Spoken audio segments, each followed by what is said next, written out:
Dissent is healthy in a democracy. Dissent should also be acceptable, but within a political party. But where does one draw the line? When does one know that dissent is on the verge of becoming a vote cutter for the party as a whole? When some leaders of a party take a polarly opposite line and further their petty interests, that's when they must be chucked out. And 3 BJP leaders have been chucked out. These are no ordinary men and women. They have a reasonable political standing to account for. But one simply cannot afford to cross the line in the BJP. These people did, and they are now paying for their actions. Hi and welcome. You're watching TFI English, the national socio-political analysis arm of the TFI Media Group. I'm your host Tribhuvan, and in this video I will tell you how Subramanian Swamy, Menaka and Varun Gandhi finally got their dues as BJP takes cognizance of their antics. Let's begin. The Bharatiya Janata Party is the last political entity which anyone should try strong-arming into submission. Of course, the BJP tolerates such behavior of outsiders for some time before eventually bursting their balloon. But when it comes to its leaders, the Saffron Party ensures that such people fall from grace forever. For example, the likes of Yashwant Sinha and Arun Shourie saw their political careers fall apart like a house of cards after being shown the door by the BJP for their rather brazen and anti-party activities. The BJP will go only as far as tolerating inner party nonsense. It respects dissent, but beyond a point, dissenters are told that if they are so uncomfortable with the party, they might as well leave. Such leaders go on to become stalwarts for the opposition and liberals in India. They are perceived as men in shining armor who will be the death of the BJP. Of course, that has not happened so far, but Yashwant Sinha, Shatrughan Sinha and Arun Shourie are all people who to this day command more respect and adoration among liberal quarters than they do within their inner circle. Subramanian Swamy is the Yashwant Sinha Arun Shourie combine of 2021. He has been dropped from the 80-member BJP National Executive. Essentially, Swamy is no longer among the top 80 BJP leaders of the country. In the past, BJP dissenters have gone on from being Hindutva proponents to absolute Dharam Virodhis. Whether that happens this time as well would only become clear as time passes by. Apart from Subramanian Swamy, the infamous mother-son duo of Menaka Gandhi and Varun Gandhi have also been chucked out of the BJP's national executive.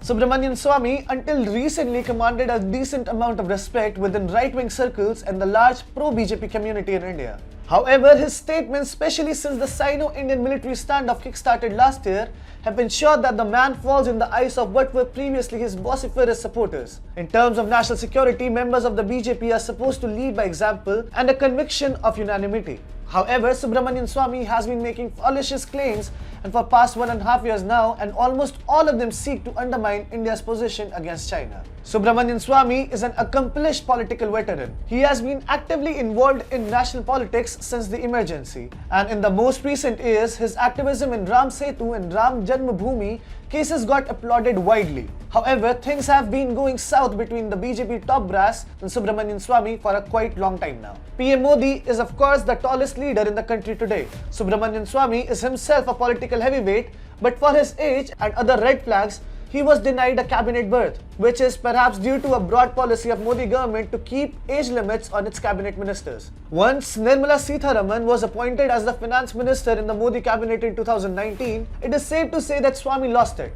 Even when late Arun Jaitley was the Union Finance Minister, Swamy had criticized his policies. Since 2019, the animosity between Swamy and the BJP top brass has widened beyond reapproachment, which has climaxed with him being dropped out of the party's national executive.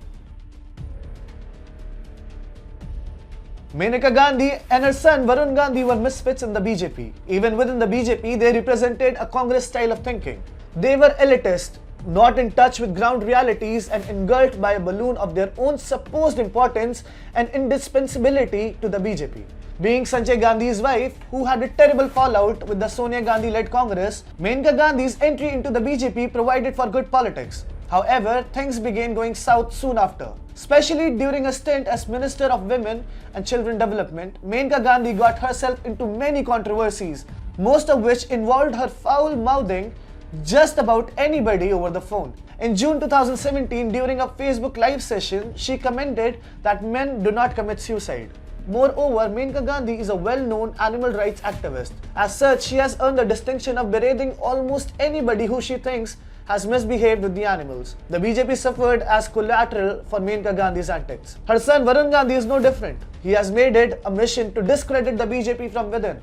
Only that the top brass has removed him and his mother from the national executive now. Over the past few years, especially after the violence which struck UP's Lakhimpur Kheri on Sunday, in which 9 people lost their lives, including farmers and BJP workers, apart from a journalist, Varun Gandhi has jumped on the bandwagon to make some far-fetched calls to have the CBI investigate the clashes, even while the UP police are working hard to nab those responsible for the deaths. The 3-time BJP MP from Uttar Pradesh also said we should deal with them with great restraint and patience. In any case, we should treat our farmers with sensitivity and only in Gandhian and democratic way within the ambit of law. Moreover, Varun also took to Twitter to lash out at those who glorified Mahatma Gandhi's assassin Nathuram Godse. On the birth anniversary of the father of the nation, he tweeted, "India has always been a spiritual superpower.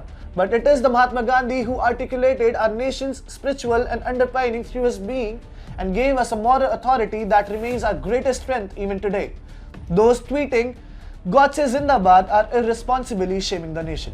The BJP has shown the door to Subramanian Swamy, Maneka Gandhi and Varun Gandhi all at once. This shows that while the BJP is willing to accommodate dissent among its rank up to a reasonable degree, it is not inclined to have its hierarchy infiltrated by self-vested individuals who do not have the best interest of the party at heart.